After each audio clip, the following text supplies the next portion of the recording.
But the story of Shadow of the Colossus is basically this wanderer named Wander is bringing this dead girl Mono to this giant temple, and she's dead, and he's seeking a way to revive her by this ancient mythical being, ominous entities known as Dorman.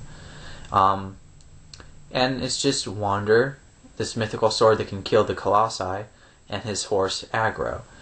And that's all that you really are introduced to. The Dorman tell Wander that there's a price to pay for bringing back his loved one, or whoever this girl is, but he doesn't care what the price is. He's going to bring her back to life. So he's charged with the task of killing all 16 of the Colossi, and once they have done that, the Dorman will keep their promise and revive her. So as you're getting through Shadow of the Colossus, as you're killing the Colossi, every time you kill a Colossus, you return to the temple. Another statue of this replica Colossus breaks, and subtly but surely throughout the game, the more you kill, the better the girl's complexion becomes. Like, she's starting to kind of come to life more. The more your character's complexion really starts to decay. Excuse me. The more your character's complexion seems to decay and, kind of become decrepit, kind of dark, ominous. You even, at one point, I think you start to grow horns, which is kind of a throwback to ICO. But it's hard to explain because I don't want to give away too much. But let's just say that there's a big price to pay, and although these Colossus seem to be just creatures, animals, they don't seem to be malicious in any way. But here Wander is going around killing them. You really have to start to question your motives, question whether this is the right thing to do. But because you're trying to bring back your loved one, you have to.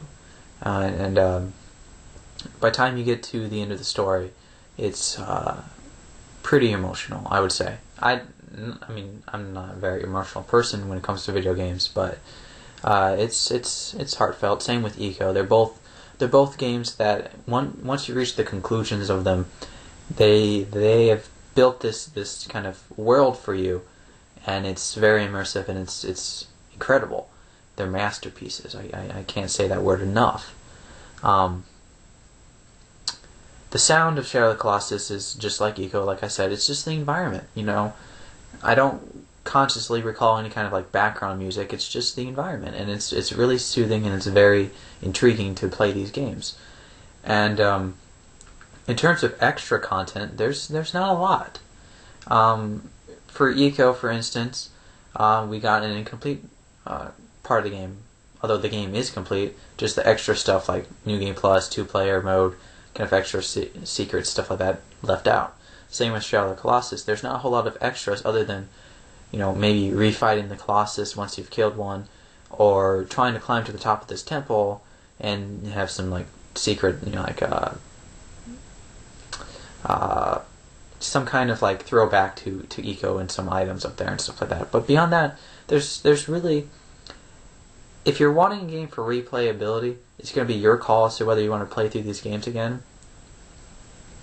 Shadow of the Colossus is about twice as long as ICO, in my opinion, but with these games being so artfully designed and so methodically created and probably very well nitpicked and critiqued and really formed these core concepts of these games as good as they are, I think one playthrough is enough.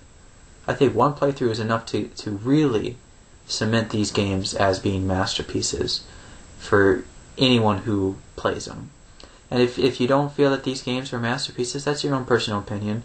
And if you can't get through them, that's a shame. That's unfortunate, but to each his own. I think I've rambled on enough about these two games, so I'm going to go ahead and give them some scores. I found both games to be phenomenal. I enjoyed them very much, And much like Okami, these two games, along with Okami, are some of the finest PS2 games that have ever graced the console. They're really, really good. They're really deserving of being called art. And I would be willing to say that they're masterpieces. And I've said that several times throughout this double review. And I'm going to say right here, right now, ICO and Shadow of the Colossus. Buy them if you already have them. You know what I'm talking about. If you haven't played these games, get a chance to. They're masterpieces. I'm going to give both of them 10 out of 10. You have to experience them. Oh, and one more thing.